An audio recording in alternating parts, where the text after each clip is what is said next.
Hi, folks. You are Tacitus Today, your pushback channel, and thank you for joining this audio radio live stream. In this essay, I'd like to talk about the incredible similarity between the medieval days of government enforcement and the methods they used in those days. Of course, this is the aristocracy, kings, queens, and so on. The methods they used to force compliance and to force the population to go along with whatever they were doing through use of terror, quite draconian laws, lots and lots of arbitrary laws, but also the use of very vague laws, so that very vague wording and vague language could be used to really go after anybody who wanted to and use the interpretations. Kangaroo courts, suspending due legal process, all of these things as part of the methodology of controlling and terrorizing the population, and of course controlling what people can hear and see and read and so on. Now, there's obviously vast technological differences between the 1500s in Europe and today, but putting aside just the technological difference, the methodologies of population control are pretty much exactly the same. So by reviewing the past here, in this case, say 1500s Western Europe, we can really see how the globalists are going about what they're doing and imposing an ideological government on the people without their consent or approval. Now, we in most Western countries, there's constitutions or laws or practices that the government will rule with the consent of the governed. Now, clearly that's been thrown out the window by the globalists. They know they're not going to get that consent, so they just go about what they want and what they're trying to impose, doing so without reference to the public, and or the voting public in this case. Now, I just want to, before I could get to that, just give you how one-sided things are set up by the globalists. So I recently did a post on a social media thing where I mentioned a particular and very popular theatre, very well-known, big brand name theatre where various stage plays are produced. And I went there and found that it had been completely taken over by a very globalist cabal of gay lesbian activists. Not that they're gay lesbian, that doesn't matter, but they were activists, was the material point here. And so that this theatre just pumps out endless globalist or pro-globalist propaganda, which is outrageously anti-white. All white people are Nazis and fascists, and if not Hitler personally, this sort of thing. And they don't suffer any censure for this rabid anti-white hate. But me merely posting this thing on this particular social media channel, it was within 60 seconds it had been deleted, and a threatening message saying, if you do this again, you'll be banned from the site. And this was again pointing out this cabal that had taken over the theatre, but no such censure, no such threats are being made for anti-white. So it just goes to show you how far things have gone here. Now coming to this Western Europe thing. So I guess there are two phases here. There's what's known as the Spanish Inquisition. The idea that there are people in the midst in Western Europe, particularly Spain and so on, that don't believe or insufficiently believe or don't sufficiently adhere to the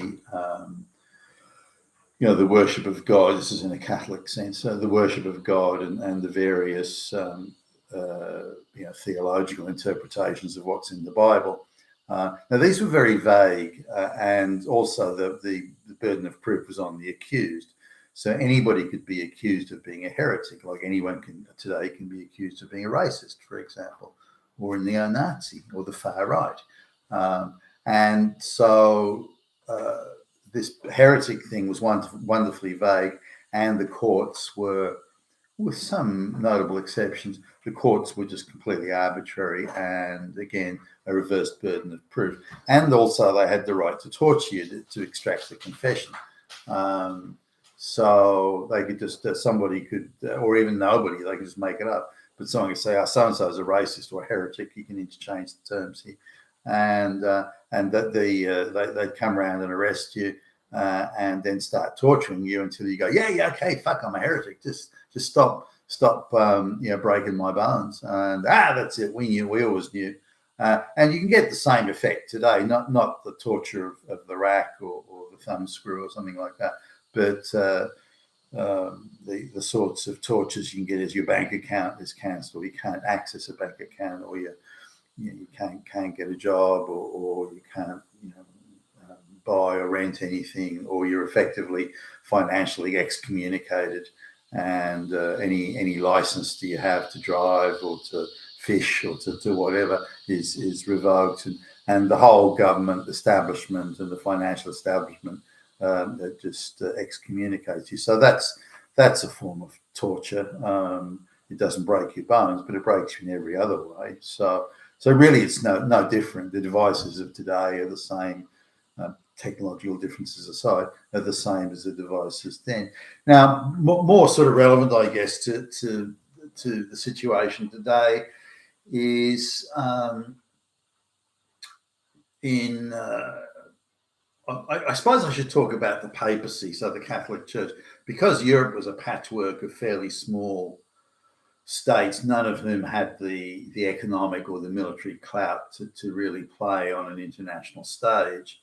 And with the growing power of Islam and the Ottoman Empire coming along, that sort of thing, the only sort of widespread influential force, which is also like tax collecting as well, was really the Catholic Church. So they were the only ones where the faith crossed all borders in Europe, and given the contributions of nations to the church was able to play the role of a superstate in effect, and to mobilize armies and to fund them, pay for them, and to become a big player in the not only the economic stage, but in the political, geopolitical stage of the time. Only because Europe was a small patchwork of small states. As the states became bigger, then the influence of the church waned accordingly, as its role and its purpose as being the bigger sort of player in the game diminished along with the creation of the nation state. So now let's go to 1500s England. Now, why were some kings all powerful and some not all powerful?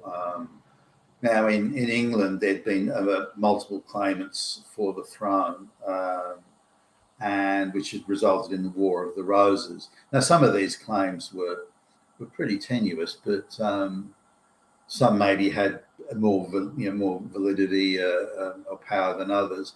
But in the case of Henry Tudor, Henry the Seventh of England, he ended up managing to get French support. So the French were bankrolling him and providing him with troops, and so he was able to. It was quite a close-run thing, really, but he was just able to pay bigger bribes to the people who mattered, and was able to prevail in the war.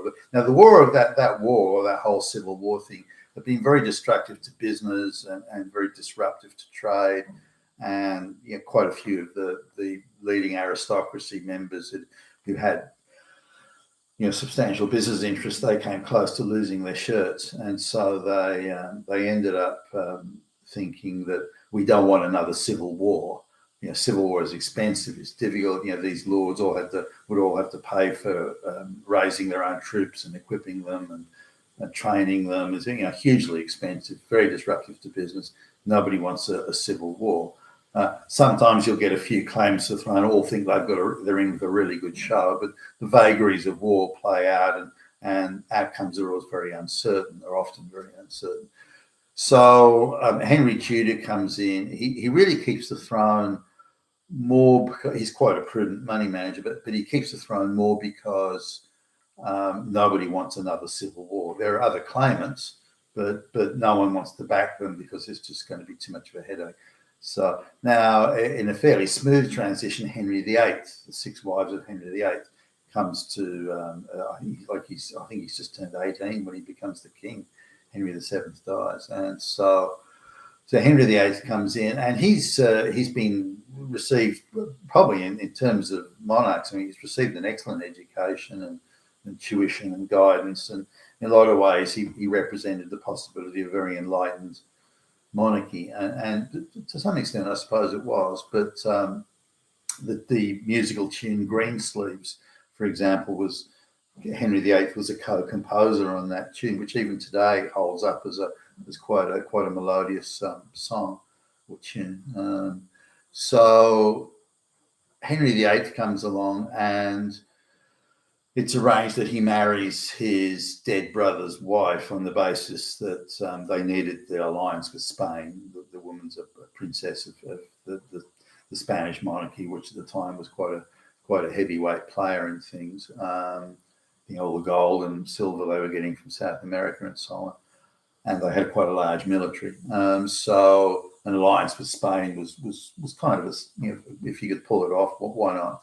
So young Henry's advisors, look, she claims, the Spanish princess Catherine, that they did not consummate the relationship with the older brother who died.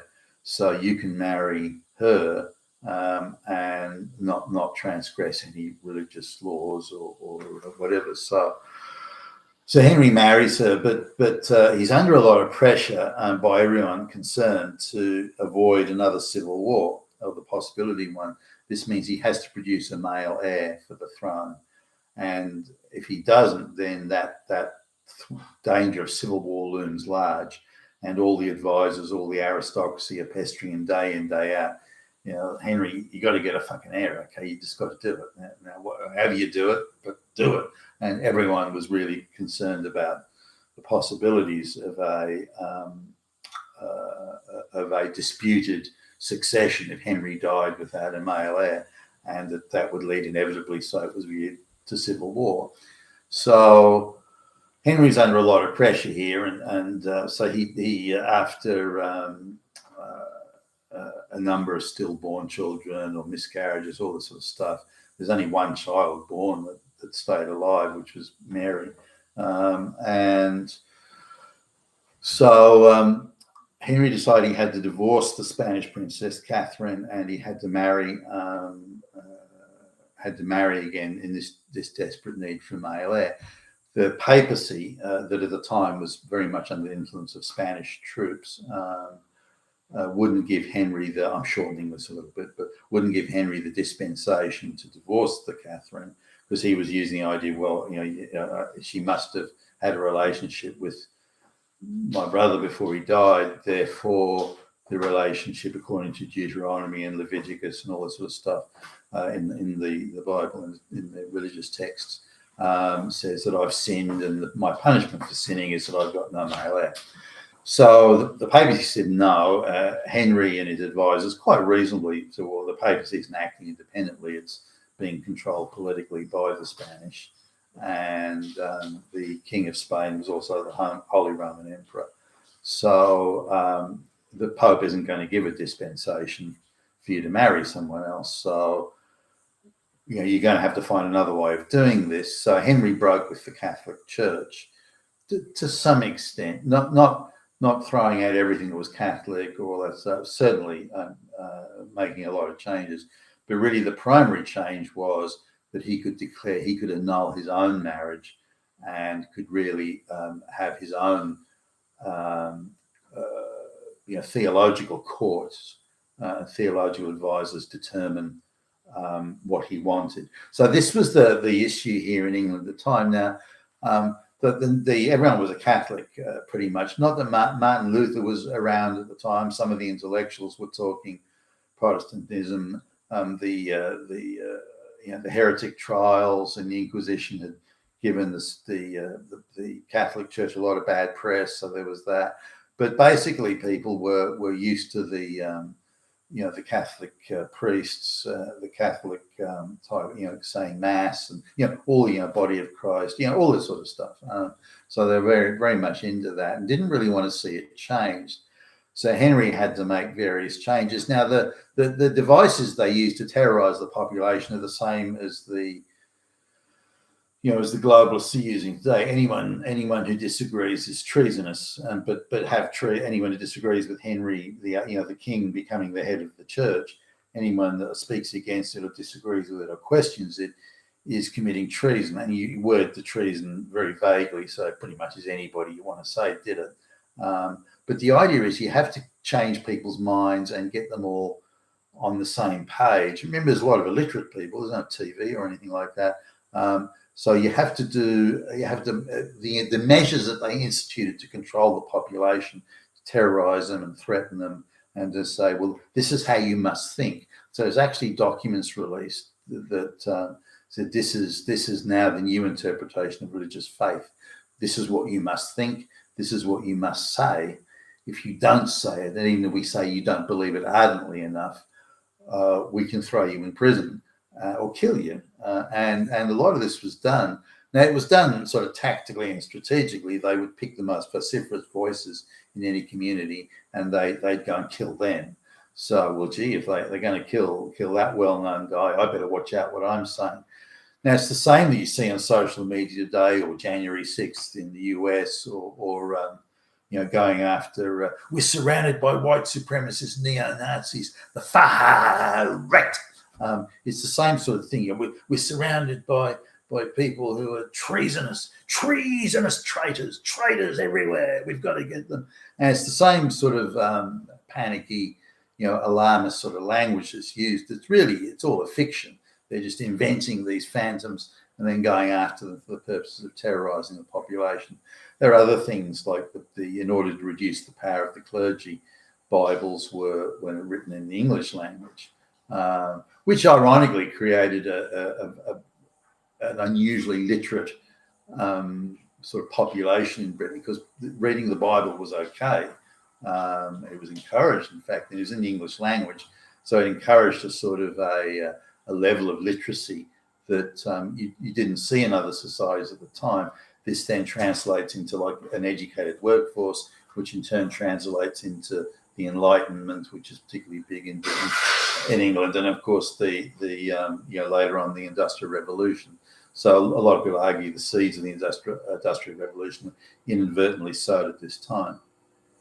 But the issue here is the devices used by the government. This is the government of Henry VIII, and how they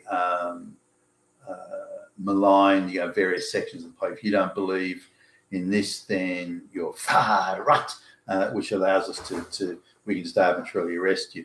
Now, there are also all these people who are dragged into kangaroo courts, where the judges and the people sitting in judgment or had they were instructed, you will find this person guilty, which same as we see today. So the 99% conviction rate for people in January 6th, these sorts of things.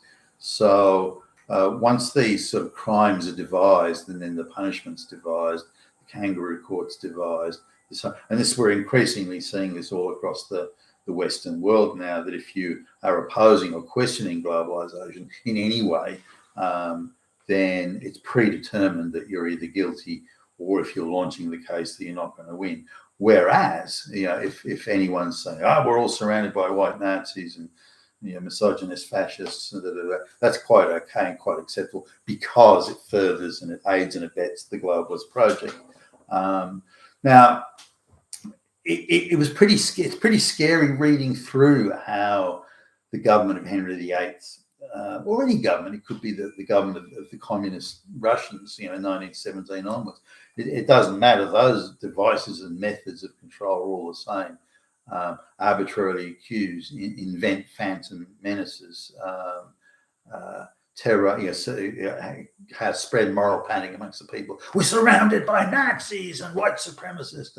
It's the same sort of thing, and it's the same sort of thing then. We're surrounded by Catholic agitators that are trying to engage in treason against the king, and all this sort of stuff. Not that those people didn't exist, by the way, but this idea that we're surrounded by them everywhere, and then using methods of terror and kangaroo courts and arbitrary law to address it. That's yet another matter again. So as we read through history, and particularly that time, then the parallels with today in trying to force the globalist project on us, they're absolutely there's a real wow factor about it, showing that the mistakes they made 500 years ago and the excesses and the overreaches are exactly the same as what they're doing today. And so more disturbing still is that even though we have that knowledge of history there, that there's hardly anybody in government or judiciary or wherever, in any international organization, there's hardly anyone in the church even standing up against this or pushing back against the globalization project. Everyone's been seconded into, if you like, that, to the elites, seconded into that camp. Coming to the issue today of why there's this constant banging on about neo-Nazis and white supremacists that just don't exist, by the way. They're supposed to exist. They're around every corner and under every bed in every closet. But it must be that everyone else meets them, just not you. So when you look at voting patterns for, if you like, pro-globalist policies or pro-globalist governments or politicians.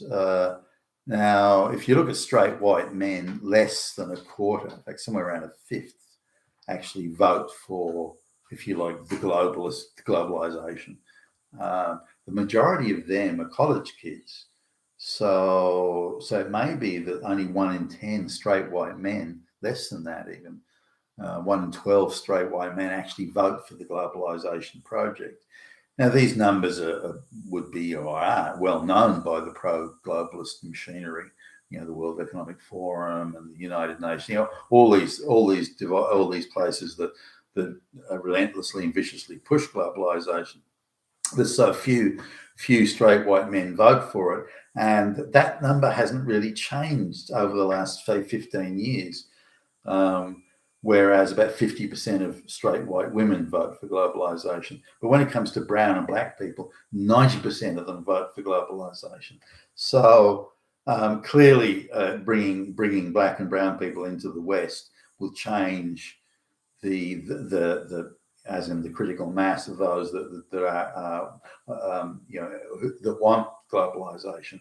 And the globalization thing is for the brown and black people is give me lots of free stuff. That they're not voting for globalization; they're voting for the lots of free stuff side of it. But the outcome that sort of voting creates will still result in the globalization project being entrenched. So when we look at all this, then we realise that the globalists say, okay, we're never going to win over these straight white guys ever, and they're always going to be asking questions, difficult questions, and opposing the globalization project. So we can't get them, so we just have to demonize them all as being Nazis and far right and neo-Nazis and white supremacists and so on. That's all they can do. They can't do anything else. And that's where we're at today. You've been Tassus today, your Pushback channel, and thank you for listening.